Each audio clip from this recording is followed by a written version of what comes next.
The silence in a house you built with your own hands is a strange thing. For 35 years, these walls echoed with my wife's laughter, my son's first words, the scent of sawdust and fresh paint. I thought I knew every sound, every creak in the floorboards. But there's a new sound now, a silence so loud it's deafening. It's the sound of betrayal. A sound that began the day my son's wife raised her hands to me, and my own boy, my only child, texted me two words that shattered my world. Stay away. This isn't just a story about a family argument. It's about how the people you love can become monsters, and how, even when you're broken and left for dead, you can find a way to build a new foundation. My name is Arthur Pendleton, and I'm 72 years old. For most of my life, I believed in three things: the sturdiness of oak, the love of a good woman, and the unbreakable bond between a father and his son. I built my life and my home on that foundation. Turns out one of those pillars was rotten to the core. This house, the one I'm sitting in right now, I built it myself. Not just paid a contractor, I framed the walls, laid the floorboards, and shingled the roof alongside my beautiful wife, Eleanor. We poured our youth into these 2 acres just outside of town. Every nail was a promise, every window a view of our future together. Our son, Michael, was born in the front bedroom. His height chart is still there, faintly penciled inside the pantry door, a ladder of smudged lines climbing toward a future I thought I knew. Eleanor passed 5 years ago. Cancer. It was quiet and it was fast, and it hollowed out this house in a way I never thought possible. The silence she left behind was a physical presence. Michael was my rock. He'd come over every Sunday, we'd watch the game, talk about his work in finance, and I'd feel a little less of that hollowness. He was a good boy, a good man. I was so proud of him. Then came Jessica. The first time Michael brought her over, I saw what he saw. She was stunning, bright, blonde, with a smile that could disarm a battalion and eyes that seemed to sparkle with ambition. She worked in marketing, she said, and she talked a mile a minute about branding and synergy and other words that felt alien in my wood-paneled living room. She complimented Eleanor's garden, gushed over my handmade furniture, and called me Mr. P with a practiced warmth that felt just a little too smooth. But I noticed things, small things, the way her eyes would scan a room, not with curiosity, but with appraisal, as if she were calculating the value of everything she saw. The way she'd gently correct Michael in front of me, a soft hand on his arm, and a sugary smile as she rephrased his sentence to sound more impressive. Michael, who had always been so confident, seemed to shrink a little around her, eager for her approval. "She's a firecracker, that one," I told him one Sunday when she'd gone to the city for a networking brunch. Michael beamed. "She's amazing, Dad. She pushes me. She thinks I should be a partner at my firm by 35. "You're doing just fine on your own, son," I said, maybe a little too gruffly.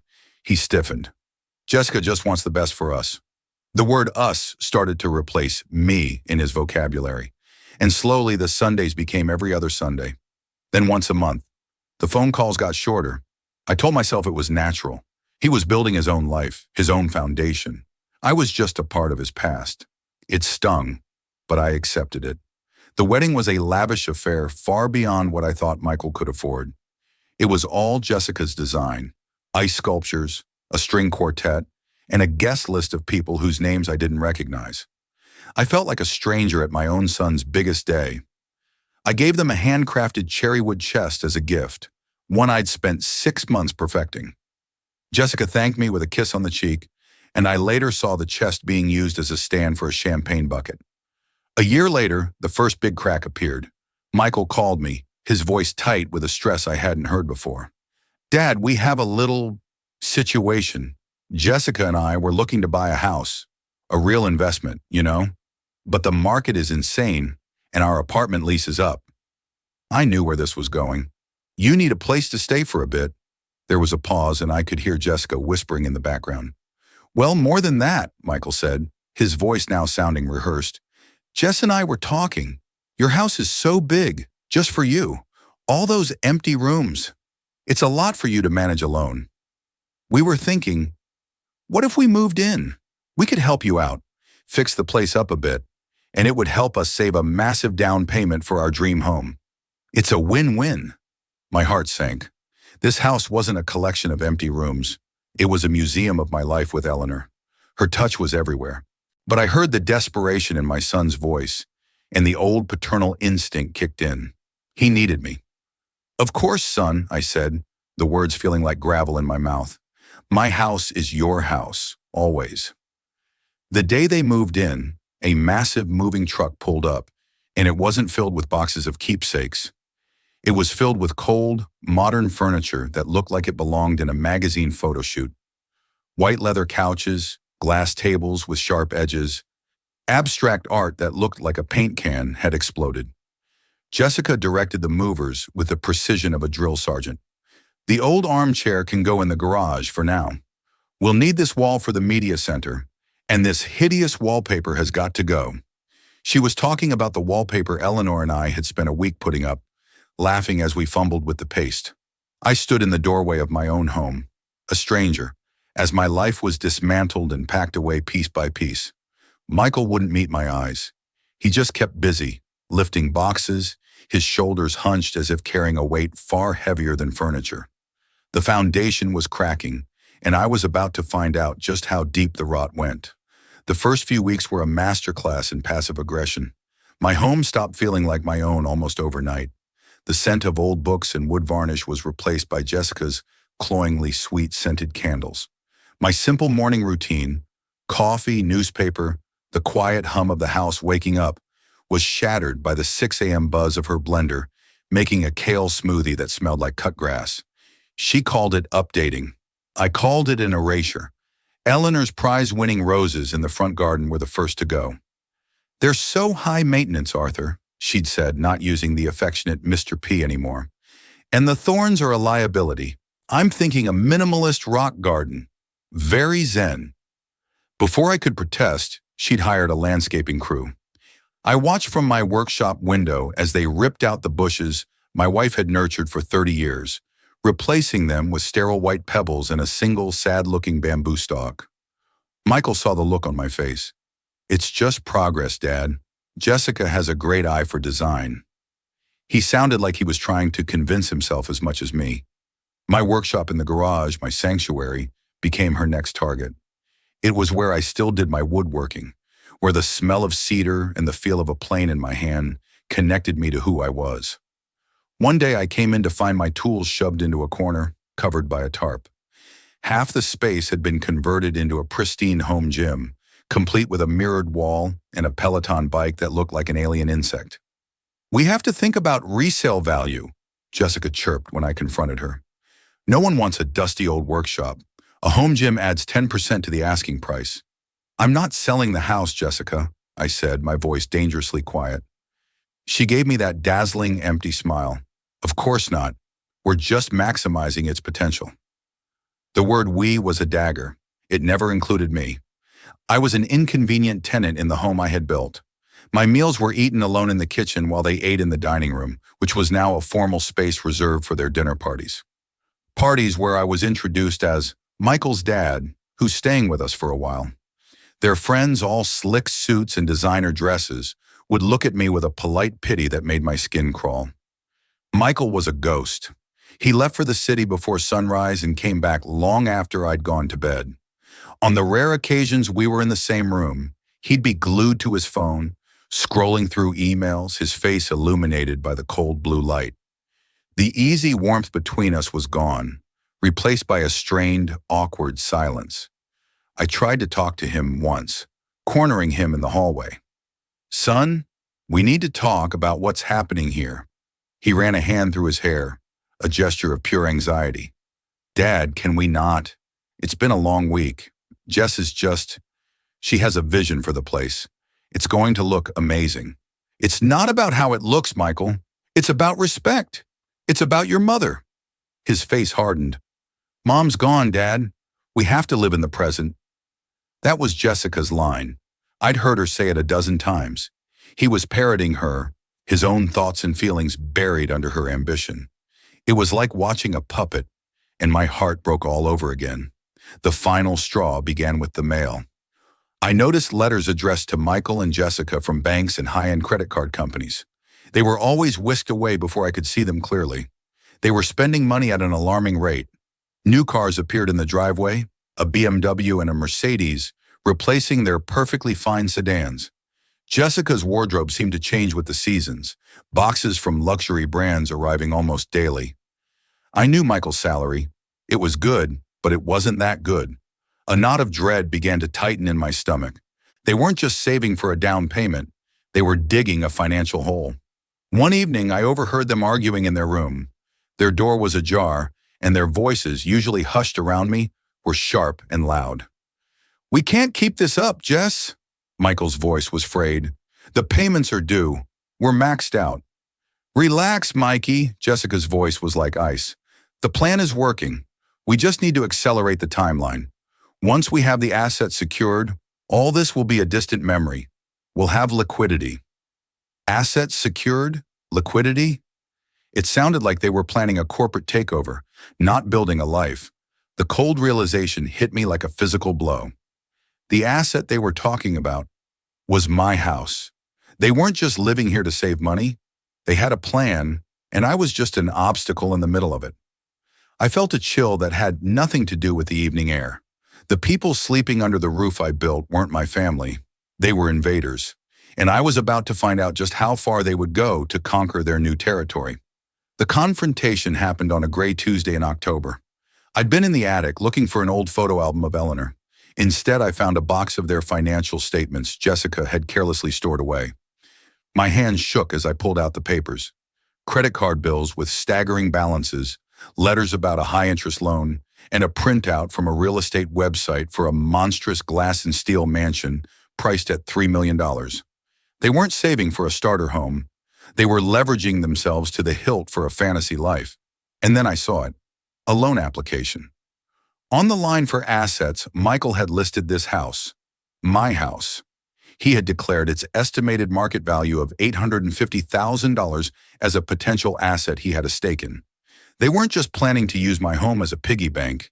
They were using its future value as collateral for their present debts. Rage, cold and pure, surged through me. It wasn't about the money. It was the calculated, parasitic betrayal. I walked down the stairs, the papers clutched in my hand, my knuckles white. Jessica was in the kitchen, tapping away on her laptop at the new marble island they'd installed. She looked up, annoyed at the interruption. "What is it, Arthur?" I threw the papers down on the counter. "What is this, Jessica? What is this?" She glanced at the statements, and for a fraction of a second, her composure faltered. A flicker of panic crossed her face before being replaced by a mask of cold fury. "You went through our private things? How dare you? How dare I?" My voice boomed through the house, a sound I hadn't made in years. "You are trying to steal my home from under me, listing it as your asset? What kind of people are you?" "Oh, spare me the righteous old man act," she sneered, standing up. She was shorter than me, but she carried herself with an intimidating energy. "It's called financial planning. This house is a dead asset, just sitting here, collecting dust with your sad memories. We're giving it purpose. It's our ticket to a real life, not this provincial shrine you've built." "This shrine," I spat, "is the only thing of value I have left. It's your husband's heritage." She let out a short, ugly laugh. "Michael's heritage is with me now. He knows what's important. We need you to sign the house over to us, Arthur. Put it in a trust with Michael as the sole beneficiary. It's the smart thing to do. It protects the asset from taxes when you know." She didn't even have the decency to say the word die. I was just a line item in her budget, an obstacle with a life expectancy. "Get out," I said, my voice trembling with a rage so profound it scared me. "Both of you, pack your things and get out of my house. Now!" Her face twisted into a mask of utter contempt. "You foolish old man, you think you can stop this? Michael does whatever I say. This house will be ours." She moved towards me, her finger jabbing at my chest. "You are nothing, just a relic standing in the way of our future." I stood my ground right at the top of the main staircase. I said, "Get out." What happened next is a blur of motion and shock. She shoved me. It wasn't a playful push. It was a violent, two-handed shove, fueled by pure malice. My balance, not what it used to be, was gone in an instant. My foot slipped on the top step of the stairs I had built and sanded myself. The world turned sideways. There was a sickening crack as my hip hit the edge of a step, a flash of white-hot pain, and then a chaotic, tumbling descent. I remember the impact of my shoulder against the wall, the back of my head striking the newel post at the bottom, and then darkness, fringed with the image of Jessica's face looking down from the top of the stairs. Her expression not of shock or horror, but of cold, triumphant calculation. I woke up to the blinding lights of a hospital room. A nurse was checking my vitals. The pain in my hip was a roaring fire, and my head throbbed with a nauseating rhythm. A doctor came in later and gave me the news. A fractured hip, a severe concussion, and 3 broken ribs. I'd need surgery, a pin in my hip, and months of physical therapy. "Your son brought you in," the doctor said. "He and his wife. They said you had a dizzy spell and fell down the stairs. Lucky they were there to find you." The lie was so audacious it stole my breath. I looked around for Michael, expecting to see him, to force him to look me in the eye. He wasn't there. My phone was on the bedside table. I fumbled for it, my hands shaking. There was one new message. It was from Michael. My heart hammered against my broken ribs as I opened it. It wasn't a message of concern. It wasn't an apology. It was 7 words that ended my life as I knew it. "Jessica told me what happened. Stay away from us." I read it again, and again. The words didn't change. He had made his choice. He believed her. Or worse, he knew she was lying, and he chose her anyway. He had left his father, broken and bleeding, for the woman who had done it. The silence that Eleanor had left behind was nothing compared to this. This was an abyss. I lay in that sterile hospital bed, the beep of the heart monitor a mocking metronome, counting out the seconds of my new, utterly empty life. My son was gone. My home was occupied by the enemy, and I was broken.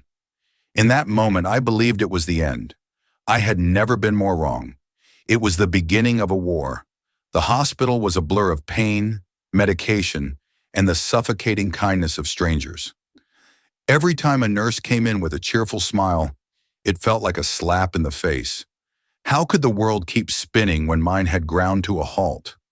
The physical pain was immense, a constant, grinding agony in my hip that surgery only transformed, not eliminated.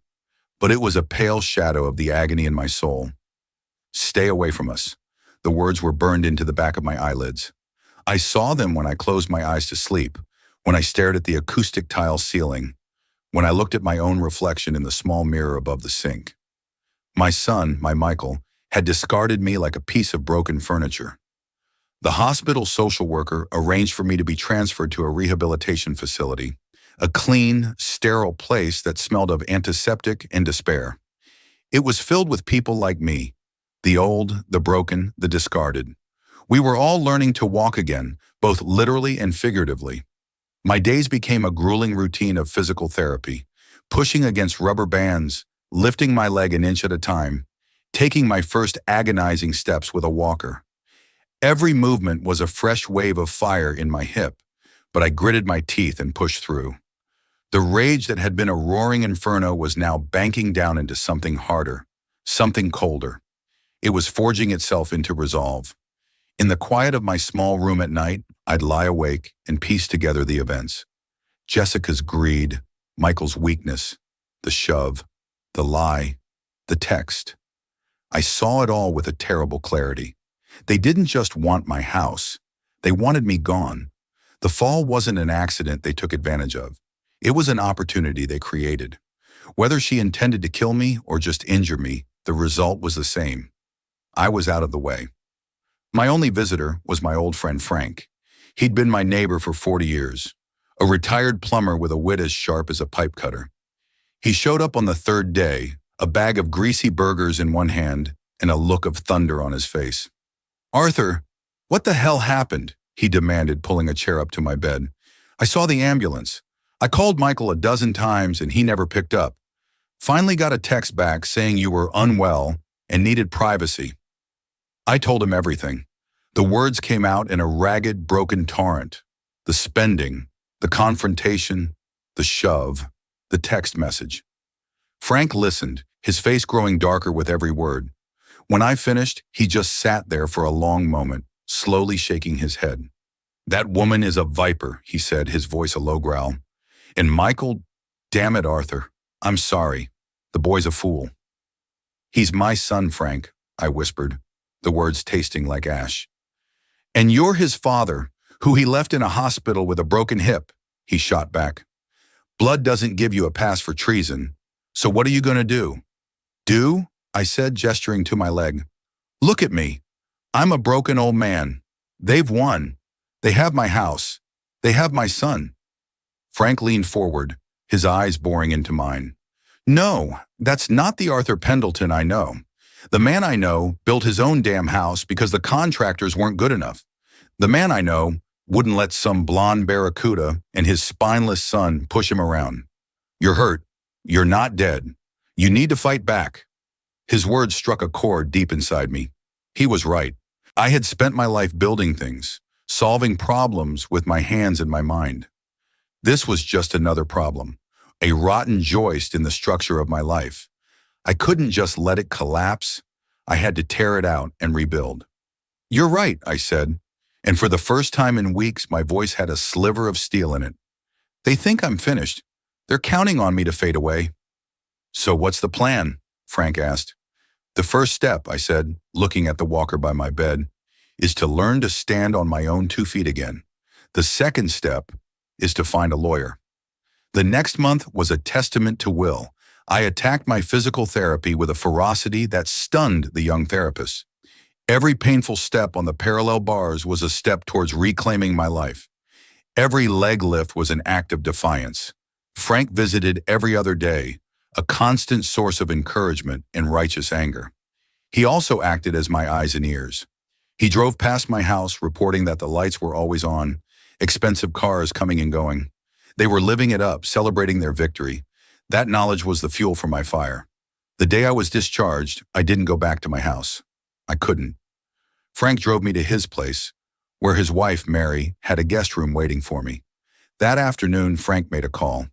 "I know a guy who knows a guy," he said. "His daughter is a lawyer, smart as a whip and tough as nails, specializes in estate and property law. Her name is Sarah Jenkins." The next day, a woman who looked far too young to be as formidable as Frank had described sat across from me at his dining room table. Sarah Jenkins had sharp, intelligent eyes and a no-nonsense demeanor. I told her the whole story, just as I had told Frank. I was expecting pity, perhaps a bit of shock. Instead, I saw a flicker of something else in her eyes. Professional fury. "Mr. Pendleton," she said after I finished, her voice calm and measured, "what they have done is not just morally reprehensible, it's legally actionable. The assault is one thing, but proving it would be your word against hers. And they've already established a narrative. The financial malfeasance, however, that's another story. And the house is the key." "They want me to sign it over to them," I said. A slow smile spread across her face. "Do they now? Well, that is very interesting. I believe it's time we stopped reacting to their moves and started making our own. They think you're a frail, defeated old man. Let's use that. We're not just going to get your house back, Mr. Pendleton. We are going to let them build their own gallows, and then we are going to hand them the rope." For the first time since I woke up in that hospital, I felt a spark of something I thought was long dead. Hope. The forge of my despair had cooled, and what emerged was something hard, sharp, and ready for battle. "The greatest weapon you have right now, Arthur," Sarah Jenkins told me, her fingers steepled on Frank's dining room table, "is their perception of you. They pushed you. You fell. You're injured, old and alone. They believe you are powerless. They've written you off. We are going to lean into that perception until the very last moment." Her strategy was brilliant in its simplicity and cruelty. It wasn't about a messy public lawsuit over the assault. That would be ugly and uncertain. This was about something more profound. It was about giving them exactly what they wanted, right up until the moment it destroyed them. "They want the house," she continued. "They are drowning in debt and see your home as their life raft. So we are going to make them think you're ready to give it to them. We are going to let them believe their plan has worked perfectly." The first step was for me to make contact. This was the hardest part. It meant swallowing every ounce of my pride and rage. Sarah coached me, helping me draft a text message to Michael. It read, "Son, I'm out of rehab, staying with Frank. I've had a lot of time to think. I'm old and I was emotional. Maybe you and Jessica were right. I'd like to talk." Sending it felt like a betrayal of myself, of Eleanor's memory, but I trusted Sarah. 2 hours later, Michael responded. His text was cautious, stripped of any emotion. "What do you want to talk about?" The hook was in. Over the next few weeks, we played a slow, painful game of cat and mouse. I exchanged a few more texts with Michael, always playing the part of a lonely, regretful old man who was terrified of losing his only son. I let him believe my fall had broken my spirit completely. I told him I was struggling, that Frank's house wasn't home, and that all I wanted was peace. Finally, he agreed to a meeting. He chose a neutral location, a sterile coffee shop halfway between Frank's house and my own. Jessica, of course, came with him. It was the first time I had seen her since she stood at the top of my stairs. She had the audacity to look at me with pity, her face a carefully constructed mask of concern. "Arthur," she said, her voice dripping with fake sympathy, "we were so worried. We're so glad to see you're mobile." She glanced at the cane I was now using. I played my part. I looked frail. I kept my voice soft and slightly shaky. "The fall, it knocked some sense into me," I said, avoiding her gaze and looking only at Michael. "I'm not as young as I used to be. A big house like that, it's too much. The fighting, I don't have the energy for it anymore." Michael relaxed visibly. The guilt that had been etched on his face began to smooth out, replaced by relief. He was off the hook. His old dad had come to his senses. "I'm glad you see that, Dad," he said, reaching across the table to pat my hand. I had to fight every instinct not to recoil. "Jessica, you mentioned a trust," I said, turning to her. "Protecting the asset, you called it. Maybe you can explain it to me again. My lawyer—" Jessica's eyes narrowed at the word lawyer. "You got a lawyer?" she asked, her voice sharp. "Just an old fella from the local firm," I lied smoothly, as Sarah had instructed, "for the paperwork. He said what you suggested makes a lot of sense. For tax purposes, an irrevocable living trust. He said we just need to draft the documents correctly to ensure my living arrangements are respected until I'm gone." I saw the silent, triumphant look that passed between Jessica and Michael. They had won. The foolish old man was capitulating completely. They were practically buzzing with excitement. "Of course, Arthur," Jessica said, her smile back in full force. "We want to make sure you're comfortable. The house will be Michael's legacy, but it will always be your home. We'll have our lawyer draft the paperwork immediately. It will be a simple transfer. We'll take care of everything." They were so eager, so blinded by their greed, that they didn't stop to ask a single critical question. They heard transfer, trust, and lawyer, and assumed it was all going according to their plan. They didn't know that my old fella from the local firm was actually Sarah Jenkins, a legal shark who was currently drafting a document that was a masterpiece of misdirection. The plan Sarah had devised was this. We would indeed create an irrevocable living trust. The house would be transferred into it. Michael would be named as the beneficiary. On the surface, it would look exactly like what they wanted, but buried in the dense legalese of the trust document were several clauses they wouldn't be looking for. Clause 1. The trust appointed an independent trustee, my friend Frank, who would have full administrative control. Michael was the beneficiary, but he had no power. Clause 2. A special provision for care clause stipulated that before the beneficiary could inherit the primary asset, the house, he must be certified by the trustee to have provided consistent, demonstrable, and tangible emotional and physical support to me during my lifetime, a standard he had already failed spectacularly. And the masterstroke, Clause 3, the one Sarah called the karma clause. In the event the primary beneficiary was deemed ineligible by the trustee, the asset would not revert to my estate. Instead, the trustee was directed to sell the property, and the entire proceeds were to be donated to a specific named charity, Second Chance Homes, a local organization that helps single mothers and their children escape domestic abuse and find housing. Jessica and Michael's lawyer, a slick corporate attorney who likely specialized in hostile takeovers, not nuanced estate planning, would receive the draft from Sarah. He would scan it for the key terms, irrevocable, beneficiary, Michael Pendleton, and advise them it was standard. Their own arrogance would be their undoing. They would be so focused on the prize they wouldn't read the fine print. As I left that coffee shop, leaning heavily on my cane, I felt a grim satisfaction. They thought they were watching a defeated old man hobble away. They had no idea they were watching a hunter set the most elaborate trap of his life. The foundation for my revenge was laid. Now all I had to do was wait for them to walk onto it. The following 2 weeks were an exercise in patience. I communicated with Michael and Jessica only through short, simple texts, maintaining my persona as a weary old man ready to give in. Behind the scenes, Sarah and their lawyer exchanged drafts. As she predicted, his review was cursory. He made one minor change to a tax clause and sent it back with an email saying it was ready for execution. Their greed had made them sloppy. The day of the signing was set. They wanted to do it at the house. My house.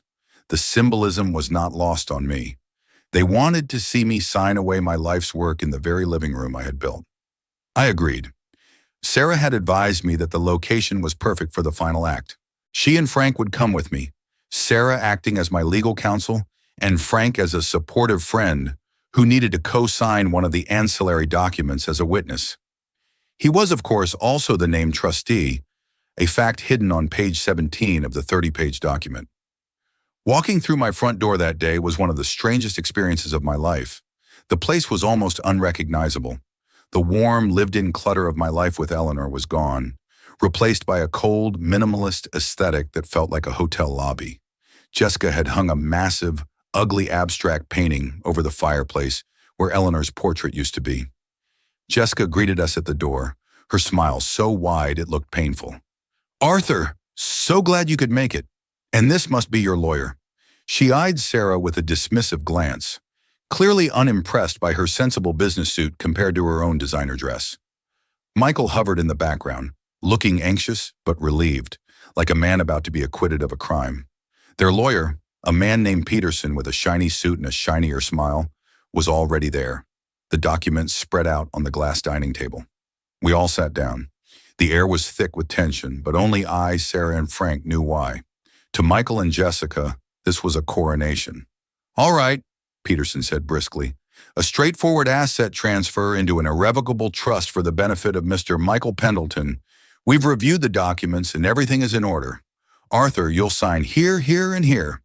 He pushed the stack of papers towards me. I picked up the pen, my hand steady. I looked across the table. I saw Jessica, her eyes gleaming with avarice, already mentally redecorating and spending the equity. And I looked at my son, Michael. He wouldn't quite meet my gaze. He was looking at the papers, at his future, at anything but the father he was betraying. I signed the first page. I signed the second. On the third signature line, I paused. I put the pen down. "You know," I said, my voice quiet but carrying in the silent room, "before I sign the last one, I just want to say something." Jessica's smile tightened. "Arthur, it's just a formality. Let's not get emotional." "Oh, I think we should," I said, my voice losing its frail quaver and gaining the hard edge of steel. I looked directly at Michael. 35 years ago, I hammered the first nail into this house. Your mother was pregnant with you. We decided this room, this very spot, would be the living room, where our family would grow.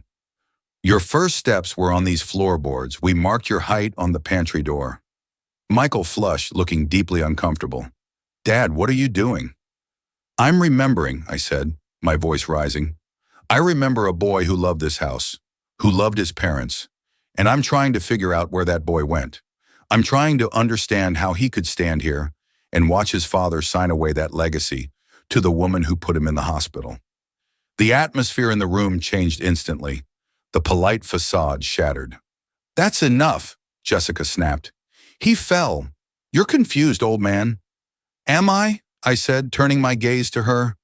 "I remember your hands on my chest, Jessica. I remember the shove. I remember your face at the top of the stairs looking down not with concern, but with satisfaction.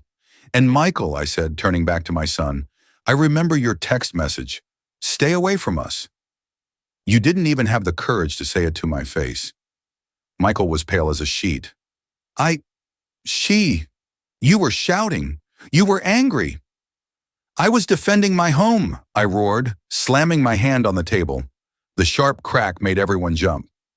You two came into my life, into my home, and acted like termites, hollowing it out from the inside, thinking I wouldn't notice until the whole thing collapsed on top of me. Well, I noticed. Peterson, the lawyer, looked flustered. Now, see here, this is highly irregular. Oh, we're just getting to the irregular part, Sarah said, speaking for the first time. She calmly passed a single sheet of paper to Peterson. While my client has indeed signed the trust agreement, I'd like to draw your attention to Clause 12B, the special provision for care, and Clause 14, the contingent beneficiary section. Peterson fumbled with the document, his shiny confidence evaporating as he read. His eyes widened. What is it? Jessica demanded, snatching the paper from his hand. She read it, then Michael read it over her shoulder. I watched their faces transform from triumph to confusion to horrified understanding. Trustee Frank Miller? Michael stammered, looking at my friend. Ineligible beneficiary. Jessica's voice was a choked whisper. Donated. To charity? She looked up at me, her face a mask of disbelief and pure, undiluted hatred. What have you done? I've protected my legacy, I said, standing up, my cane feeling less like a crutch and more like a scepter. You see, you were right. This house is an asset, but its value isn't in dollars and cents. Its value is in the love and decency that built it. And since my own son has proven he has neither, the trust I created ensures that this house, my legacy, will go to people who do. It will provide a home for women and children who are running from monsters like you. Jessica let out a sound, somewhere between a scream and a sob. You can't do this. We have loans. We have debts. We were counting on this. Yes, I said with a calm finality that chilled the room. I know you were. I turned to my son. He was staring at me, his face ashen, the full weight of his choices crashing down on him. In his eyes, I saw not just the loss of the money, but the final, irreversible severing of the bond between us. He had gambled his father for a fortune, and he had just lost both. Frank, I said, turning to my friend, as trustee, your first official duty is to evict the current, unauthorized occupants. I'd like them out by the end of the week. Frank gave a grim smile. With pleasure, Arthur. I walked towards the door, Sarah and Frank behind me. I didn't look back. I didn't need to. I could feel the ruins of their greedy dreams collapsing behind me. I had walked into my house a victim. I was walking out its master. The aftermath was a tidal wave of impotent rage. I received dozens of calls, first from Michael, then from Jessica. I didn't answer. They escalated to screaming voicemails, filled with threats and accusations, then pathetic, pleading messages. They were bankrupt. They cried. Their creditors were closing in. They had built a lifestyle on the promise of an inheritance they had now lost. I deleted every message without listening to the end. It was noise. The war was over.